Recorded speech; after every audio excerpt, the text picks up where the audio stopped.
hidup malam dengan siang, tidak pernah bertukar malam dengan siang. Sebab apa?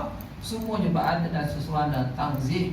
Jadi bila Allah sebut sabbaha ini, ulama tak sebut bahawa manusia, Allah sendiri manusia, Allah beli manusia. Betul ke manusia ini sentiasa berada dalam suasana tanzih, menyucikan Allah Subhanahu wa taala.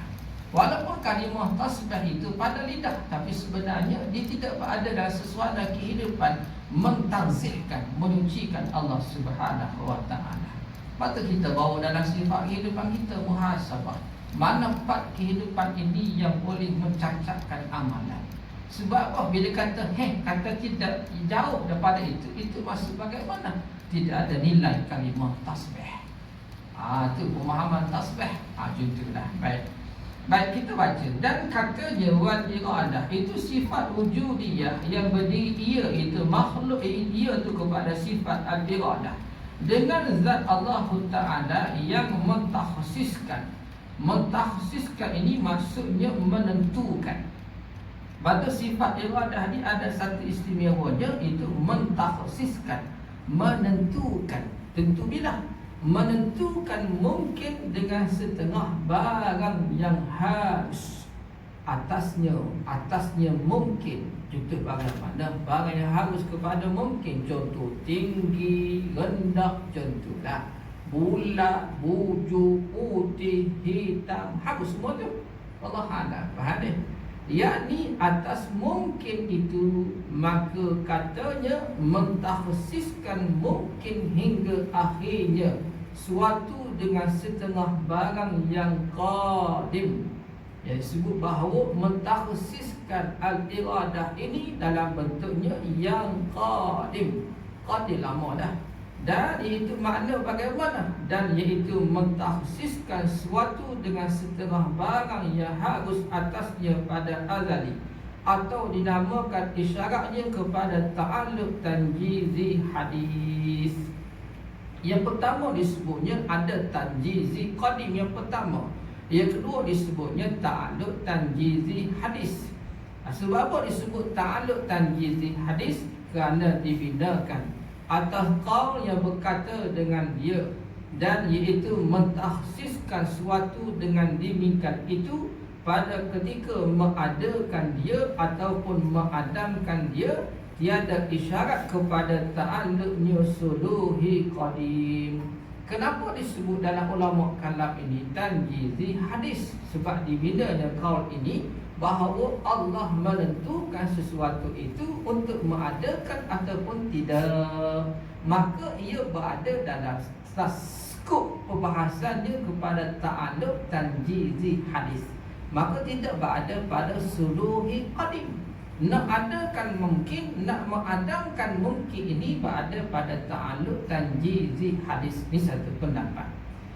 Baik, wallahu a'lam. Baik ni. Jadi itu pendapat ulama lah ada pembahasan ni. Baik, kita sambung.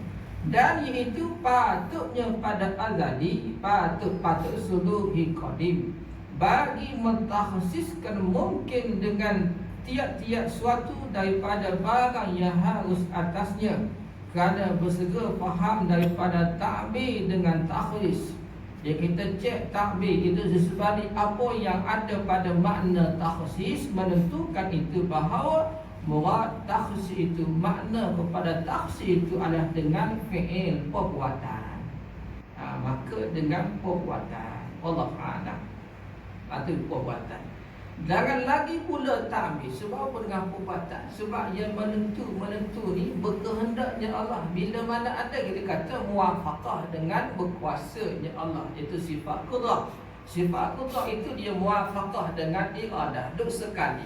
Tidak ada sifat qudrah tunggal, tiba-tiba tidak ada sifat berkehendak. Duduk bersama dia bersifat muwafaqah. Maka kita bincang berkehendaknya Allah itu bila mana ditakbirkan, mentakhsiskan, menentukan ini kepada fi'il, perbuatan. Fi'il, ini sebut fi'il, perbuatan Allah Subhanahu wa ta'ala. Bila nak berlaku, ini disebutnya. Kita kata bila qabil ini, bila berlaku berlaku, itu sebut inilah berlakunya tanjizi hadis. Betul, tanjizi hadis. Adakah yang pernah berlaku dulu masa sama hidup kita? Tidak ada, tapi berlaku ketika ini tahun 2020 sebagai kita. Maka disebut ta'alluq tanjizi hadis. Dia sabit bagaimana? Fi'il dengan perbuatan. Dengan perbuatan lah. Itu lama semua tu dikait dengan fi'il perbuatan. Allah Ta'ala. Adakah COVID ini tidak ada zaman dulu tuan-tuan? Adakah tidak ada dalam ilmu Allah? Ada. Kata ulama sebut bahawa kemungkinan dia berada pada tanjizi qadim. Sudah tertunai, terlaksana dah. Kehendak-kehendak Allah dalam bentuk takhsis sudah terlaksana dah. Ada dah. Cuma nak ada bila? Ada bila tu disebut tanjizi hadis. Adik, kita kena beza kalimah tanjizi qadim, tanjizi hadis. Qadim hadis, qadim hadis. Kalau sebut qadim, ada lama dah. Kalau hadis berlaku, tapi berlaku itu bukan bersifat on the spot. Dia sebenarnya dia kait dulu ada dah dalam ilmu Allah Subhanahu Wa Taala. Cuma nak ceritanya sifat berkehendak Allah ini dia banyak, dia lebih kepada dia berkaitan kepada bentuknya mentakhsiskan, menentukan. Bentuk bagaimana? Itu kita faham ya. Baik. Dan lagi pula takbir dengan setengah barang yang harus atasnya itu mengkehendaki ia akan dia, yakni akan takhsis dengan fi'il, dengan perbuatan. Kerana bahawa iradah itu patut pada azali bagi mentakhsiskan mungkin. Disebut oleh musannif yang sifat iradah ni sepatutnya patut dah mentakhsiskan, menentukan mungkin dengan tiap-tiap suatu daripada barang yang harus atasnya tiada dengan setengahnya. Maksud segala benda yang harus mungkin ini ditentukan patut pada azali, maksudnya sudah berada pada suluhi qadim. Suluhi qadim ada dah, sudah ditentukan oleh Allah. Kita hidup lama mana? Takhsis dalam iradah. Kita ni duduk dalam susuana bagaimana? Takhsis dalam iradah. Sebab apa? Suluhi qadim. Cuma nak berlakunya dia daripada lahir dia itu sebagai non-muslim. Non-muslim itu Allah sebut suluhi qadim. Tapi bila mana dia berumur 50 tahun, dia jadi Islam, maka disebut tanjizi hadis. Tapi dua-dua bentuk ini bercantum pada keadaannya mentakhsiskan pada iradah Allah. Menentukan. Allah tentu dah. Bukan tiba-tiba berlaku. Maka tentu disabit kepada fi'il perbuatan. Lepas tu kita doa bagaimana? Ya Allah, izinkan dengan kekuasaan kehendak-Mu wahai ya Allah, terimalah iman dan amal kami ya Allah. Bapak kita iman, kuku Allah tak terima iman seperti mana iman Abu Jahal. Betul? Abu Jahal sembahyang dengan Nabi, tuan-tuan, duduk munaqasyah bincang dengan Nabi, walaupun dia balah kan. Apalah, duduk sekali dengan Nabi sallallahu alaihi wasallam, tapi Allah tak terima, Allah tak ciptakan pun iman Abu Jahal. Sepatutnya berimanlah. Sepatut, tapi tidak, Allah tak terima. Sebab Allah kata Allah sudah bermula dan tidak menentukan takhsis, tidak menentukan iman kepada Abu Jahal. Wallahu a'lam. Itu bab Abu Jahal dengan Abu Lahab lah. Allah tak terima. Maksudnya Allah sedang awal-awal dan tidak menentukan iman kepada Abu Jahal. Kalau kita fikir, kenapa tidak beriman dan lama hidup dengan Nabi sallallahu alaihi wasallam, sepatutnya lembut hati. Tapi tidak, sebab apa? Itu izin kekuasaan kehendak Allah Subhanahu wa taala. Itu dua contoh ulama sebutlah. Kalau kita sebut kaitan kepada orang lain, maka kita tak nampak. Betul ke dia non-Muslim, akhir-akhir hidup dia non-Muslim? Tidak. Tak tahu. Kok Allah takhsiskan dia akhir hidup dia itu sebagai Islam? Tak tahu. Lepas tu kita belajar, kita kata Allah, insya-Allah dengan kehendak-Mu wahai ya Allah, insya-Allah ada kebaikan pada dia ya Allah. Walaupun dia non-Muslim. Betul? Macam kita katalah, bila COVID nak berakhir itu contoh kan, COVID-19 dah berakhir. Sekolah nak tutup dah Israel kan. Betul? Kalau sekolah tutup, automatik JAIS akan tutup. Automatik lah. Secara sipil, normal lah, saya fikirlah. Kalau sekolah daerah petani tutup, maksudnya masjid yang surat kawasan petani juga akan tutup. Ketuan kawasan petani kan? Petani. Automatik saya anggapan itu juga. Dia macam Kelang, dia automatik lah. Lebih awal daripada MKN. Tak apalah, itu isu lain. Ceritanya bahawa bagaimana Ani kita sebut ni, kadang-kadang dia semakin ruang, semakin tertutup. Allah a'lam lah. Itu kita. Sebab apa? Dia kata, adakah yang tidak berakhir? Dia akan berakhir. Maka kita akan bersangka baik. Allah sudah menentukan bila nak berakhir, baik ke buruk, bagaimana bentuk, wallahu a'lam. Tapi Allah melihat dan Allah Maha mendengar kepada apa dikatakan oleh makhluk. Adakah makhluk menginginkan kepada kehidupan yang baik ataupun buruk? Maka kita pun bersangka baik, ya Allah, insya-Allah biiznillah ada kebaikan dalam kehidupan kami, ya Allah. Walaupun diuji dengan segala masalah dalam kehidupan, dengan macam-macam halangan, tapi ia menyentik kepada hati. Bila kita faham kehendak Allah mentakhsiskan, kita akan bersifat tenang, maka Allah akan limpahkan keberkatan. Itu kita nak. Allah akan limpahkan keberkatan. Betul bagaimana? Allah a'lam. Sebab ia bersifat subjektif, subjektif. Betul, kita kena hidupkan sifat kehidupan kita ni bila mana kita cantumkan kepada persoalan tasawuf dengan adab. Sebab itu bentuk bagaimana kita membina sesuatu kehidupan yang berpijak kepada asas iman yang betul. Iman yang betul bagaimana? Contoh disebut, kan kita bincang persoalan rahmat. Persoalan rahmat ni persoalan tasawuf, persoalan akhlak, persoalan adab, bukan persoalan akidah. Tapi bila mana kita kaitkan rahmat itu, Allah kasih sayang rahmat Allah dengan iman. Sebab apa? Sebab hidup kita semata-mata nak melihat kepada kekuasaan, kehendak Allah. Contoh kita sebutnya, sebagaimanakah manusia bertakluk bergantung sifat kepada sifat Allah Subhanahu wa ta'ala. Nak kepada siapa? Contohlah saya sebutnya dalam bab adab dengan tasawuf. Contoh, kita kata kita dididik dengan makan. Kita makan, benda tu biasa makan. Makan itu sumbernya daripada rezeki. Rezeki ini satu bentuk sudah dijamin oleh Allah. Betul, sudah dijamin. Maksud sudah ditulis, ditentukan dalam Lauhul Mahfuz, dalam ilmu Allah Subhanahu wa ta'ala. Bukan persoalan makan semata-mata. Tapi dalam makan tadi, kita sebutnya bahawa dalam ilmu tasawuf disebut, jangan kamu bersungguh melihat semata-mata kepada apa yang sudah dijamin oleh Allah. Sedangkan pada ketika itu kamu sudah melakukan kewajipan yang sebenar dalam kehidupan kamu. Contohnya, makan itu benda jaminan. Jaminan, tak ada apa-apa tuan-tuan. Sebab makan itu Allah izinkan, sudah ditentukan takhsis. Dia boleh makan, malam ni kita boleh makan, esok pagi kita boleh makan, esok kita boleh makan, dan seterusnya. Sebab apa? Dia berada dalam takhsis, Allah sudah tentukan kepada kita. Suluhi qadim, dan berlaku ketika itu tanjizi hadis. Betul? Allah sudah tentukan. Cuma bukan persoalan makan, tapi kita melihat dengan makan yang sudah ditentukan oleh Allah ini, yang paling utama daripada makan, lahirnya kasih sayang, lahirnya penghormatan, lahirnya suatu cinta sesama ahli keluarga. Itu lagi utama. Lepas tu kita tengok keadaan orang tua zaman dahulu, yang lelaki makan dahulu, wanita makan kemudian. Sebab apa? Dia meletakkan satu penghormatan kepada lelaki. Sebab apa? Lelaki ini ketua mencari nafkah. Dia ada qawwam, dia ada kekuatan. Maka menghormati sampai ke tahap itu, bagaimana sesuatu keluarga menghormati kepada lelaki tadi, lebihkan tadi makan dulu. Betul? Sebab apa? Dia bukan kata bak nak makan, kan kita pasal makan. Takkanlah makanan asing. Contoh dalam keluarga besar lah.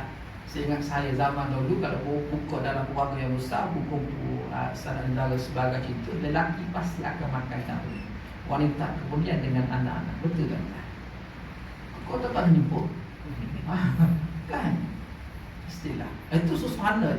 Saya sebut ni adab dengan akhlak ni, dia benda bersifat subjektif kan tuan. Dia tak ada dalil. Tak ada dalil. Kata ustaz kena buat. Tidak tuan-tuan. Tapi di Allah dalam masyarakat kita, bagaimana melihat betul kehendak ketentuan Allah. Allah sudah tentukan. Tapi dia mencari bagaimana untuk mengejar kepada kasih sayang rahmat Allah. Bagaimana dia menghormati kepada suami tadi sebagai cinta. Tuan-tuan, contoh kata makan itu makan biasa. Kalau kita kata makan dengan kita, aku nak makan wajah mana? Tidak. Makan kita dia adalah satu jaminan. Tapi kita tak ada sebalik makan. Kita boleh suapkan anak, kita boleh cedok lauk kepada anak dengan isteri. Maka di sana lahirnya penghormatan, lahirnya kasih sayang. Inilah yang akan menjemput rahmat Allah Subhanahu wa ta'ala. Sebab apa? Diikat bagaimana? Kita faham dah apa kita makan ni Allah sudah izinkan dah. Kejap dah iman kita. Cuma dia jadi double standard bila mana makan bersifat selfish. Betul? pinggan ia tidak disusun, tidak dibasuh. Contoh saya sebut benda biasa ni tuan-tuan. Tapi bila mana adab dengan akhlak, kita cek balik dulu. Yang pertama ni, bagaimana memahami proses sifat kekuasaan kehendak Allah. Contohlah saya sebut double standard umat kita. Dia boleh bagi sedekah dengan baik, tapi pada masa sama dia lupa untuk melaksanakan pembahagian harta pusaka. Sedekah sunat, harta pusaka wajib. Pelik.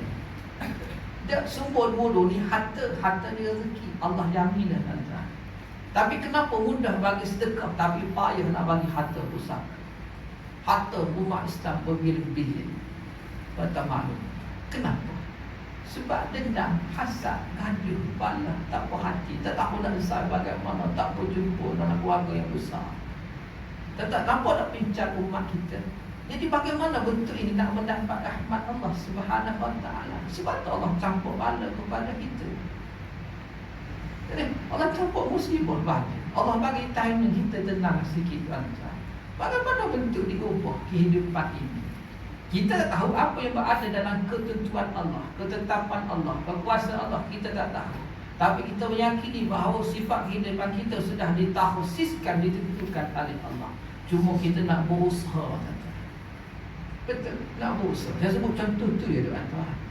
Sedekah umat kita, saya yakin dia boleh bagi sedekah. Hari Jumaat kau banyak lahiran. Tapi bahan tu siapa tak bagi? Sebab apa?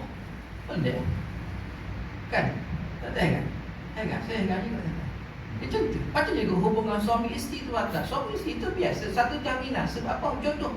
Jodoh kan sudah ditentukan oleh Allah. Bukan salah ditentukan taksi itu sebenarnya. Tapi bagaimana jodoh tadi dia melahirkan penghormatan, kasih sayang yang sebenar, diikat, diambil, dijemput rahmat Allah Subhanahu Wa Taala. Ada seorang puan hajah datang jumpa saya, Ustaz, suami saya bagi nafkah kepada saya RM50 sebulan. Tak puas hati isteri kata. Saya tanya buat kahwin apa lama? 15 tahun dah Ustaz. RM50. Dia kata tu nak beli barang dapur Ustaz. Saya fikir RM50 itulah gigi tuan. Masuk pasar habis licin. Saya kata Puan Hajah, isu rumah tangga Puan Hajah bincang dengan suami, tak perlu mengadu kepada sesiapa sahaja. Tak perlu. Balik bincang sendirilah. Kali itu kadang muapan suami, tuan-tuan timur lah. Dia tahu lah dengan hati yang terbuka, tenang. Tak perlu keluh kesah. Betul, isu rumah tangga. Cuma saya belum beranggapan bagaimana suami dia sudah berada dalam sesuatu, yakin dia sudah melaksanakan tanggungjawab. Tentulah tuan-tuan, budak bayi lahir dia sudah ditakhsiskan. Betul? Tentulah Allah takdir. Dan kita ni berkehendaknya Allah. Allah taksir dah. Bola tu maklumat kita dia bersungguh mengazankan bayi. Azan betul, hukum azan dia tiga bayi ni sunat. Tak buat apa tak apa. Orang kata mau Ustaz, kena buat Ustaz. Kita nak ajar anak kita kalimah pertama dia dengar kalimah syahadah. You kalimah pertama kalimah syahadah tuan. Keluar-keluar tu dengar suara mak dulu tuan. Berdiri kan? Kau dengar suara apa? Kan? Dengan suara nas tuan. Contohlah. Betul. Umat kita bersungguh mendengarkan anak kepada azan. Tetapi yang lagi utama di sebalik mendengar azan kepada tiga bayi adalah mendengarkan kepada anak-anak kalimah agama, diajarkan agama, urusan berkaitan fiqh, hadis dengan akidah kepada anak-anak sepanjang kehidupan. Ia lagi wajib. Tapi banyak mana umat kita ditinggalkan bab ni, tanggungjawab mendidik kepada anak-anak bersungguh tahnik beria tuan-tuan. Betul. Ia cara sebut ni, ia sudah berada dalam takhsis. Allah sudah tentukan dah. Dia boleh hidup tuan-tuan. Lepas tu saya kata, hidup kita bukan setakat hidup semata-mata. Hidup yang boleh menjemput nur limpahan rahmat Allah. Dia boleh daya kepada syurga Allah.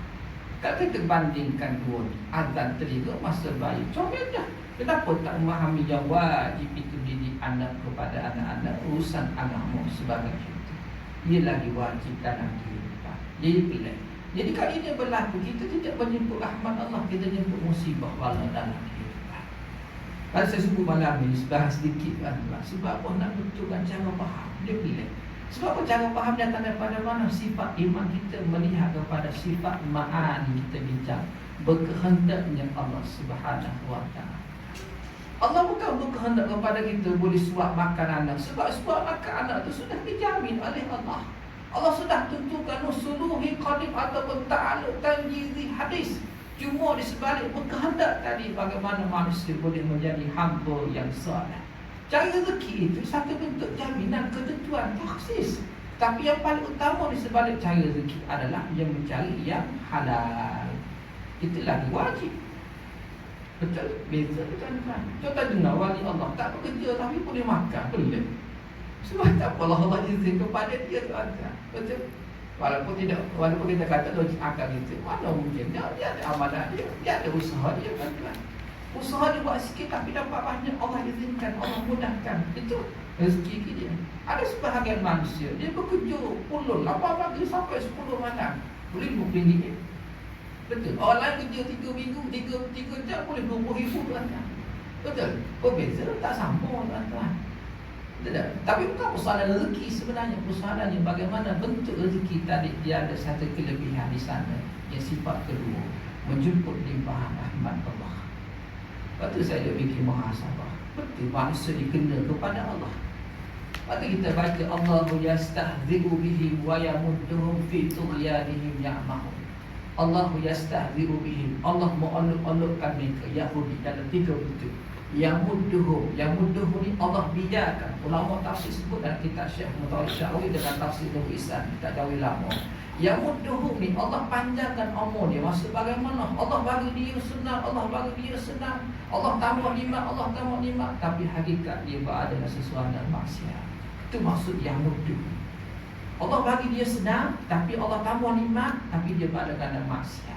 Macam tadi dia sedekah boleh, Allah tambah nikmat, boleh sedekah.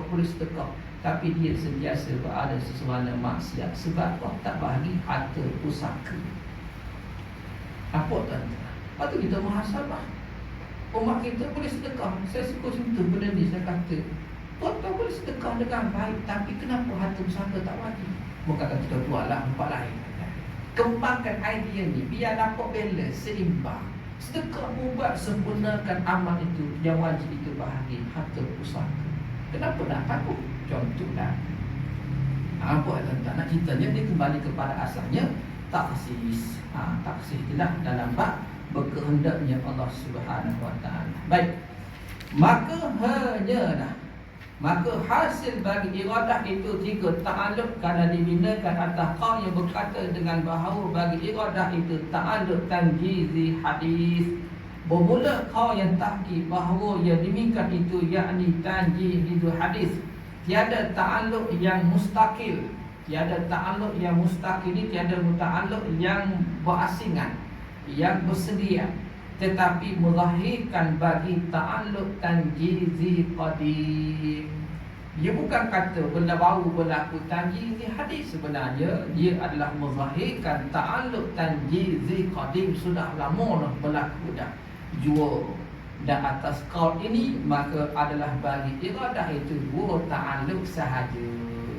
Yang kita sebut awal-awal tu ada ta'alluq tanjizi hadis. Kenapa baru berlaku? Tidak, sebenarnya ia menzahirkan ta'alluq tanjizi qadim. Maka disimpulkan oleh musannif hanya 2 sahaja, iaitu maka hanyalah salah satu daripada keduanya suluhi qadim yang pertama dan keduanya tanjizi qadim.